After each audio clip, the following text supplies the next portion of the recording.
Thank you and welcome to the show today. The topic this morning is R.H. Boyd and his times, and we're fortunate to have with us to talk about the founder of the National Baptist Publishing Board, R.H. Boyd, Dr. BLovett. And Dr. BLovett is the author of a book dealing with the Boyd family called How It Came to Be. And of course, Dr. Lovett, let me welcome you to the show this morning. Well, thank you, Dr. Haney, and I appreciate being on your show again. And to tell you, Dr. Lovett, how many times we've had you and how appreciative we are of you to take the time to come by and to talk to us about some of the many books that you've published over the last several years. And I think one of the books that we're dealing with today has to do with the Boyd family. That is correct. The family that established the National Baptist Publishing Board. And of course, the individual that we're concerned with this morning immediately is R.H. Boyd, the founder of that particular family. But before we talk about the founding of that family, Dr. Lovett, let's have you to give our audience some statements in reference to your background, education, and some of the things, and perhaps to say something about some of the many books that you've written outside of this most recent effort, How It Came to Be, dealing with the National Baptist Publishing Board. Let's talk about it from that perspective. Yes. Well, I'm a native of Tennessee. I'm born and raised in Memphis, finished high school there, and I was raised there.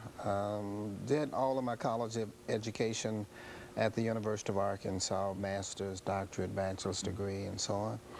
I taught at Eureka College in Illinois, the alma mater of President Ronald Reagan, the late President Ronald Reagan. And I left Eureka College and came to Tennessee State University to be a professor 34 years ago. And since that time, I have focused my work on research in Tennessee and national African American history. My latest two books, one of which we're going to discuss today, are titled The Civil Rights Movement in Tennessee, A Narrative History. University of Tennessee Press, published in 2005. And the one that we will discuss today, thanks to you and the show, is How It Came to Be, the R.H. Boyd family's contributions to African American religious publishing. That particular company today is called the R.H. Boyd Publishing Corporation, which is headed by Dr. T.B. Boyd III, who is one of a long line of family members who have been the CEO and president of that particular company since 1896. Very few companies in Tennessee, Nashville, or the nation have been around continuously under the same family leadership for what this would be 112 years. You know, Dr. Lovett, I was concerned about this book in the sense that you're dealing with an individual who came directly out of slavery, and yet in spite of all of the obstacles and all of the challenges, he was able to somehow create not only a publishing company, but he was also able to become involved in banking. As a matter of fact, I understand he had something to do with Citizens Bank. Let's talk about that individual and his times, R.H. Boyd, coming out of slavery and able to do things. The individual is Richard Henry Boyd, and Richard Henry Boyd was born a slave in 1843 in Mississippi.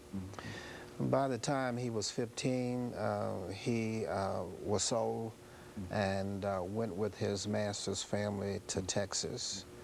At the end of the Civil War in 1865, he learned to read and write. He was a cowboy. He worked, you know, rustling cattle. I'm not rustling cattle, but rounding up cattle. All right, good, very good. Cattle like any other cowboys did. And they might have done a little rustling too, Dr. Lovett. Go on, very Doing that hard work, you know, out on the Great Texas Plains and out in East Texas where he grew up. And he got married in 1869. His wife died. He remarried. They went on to raise quite a family of children, and he went to school to learn more at Bishop College in Texas, and then of course he was ordained as a minister and helped to do a lot of organizing of Black Baptist associations in Texas, where there were few right after slavery. So he was one of the early leaders, and most people at that time, remember, were former slaves like he was. But he was a brilliant man.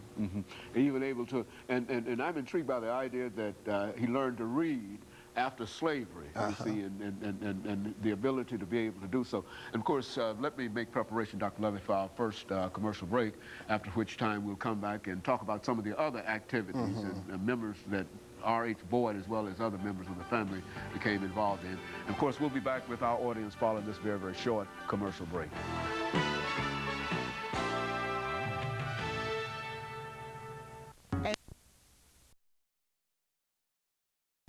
The topic is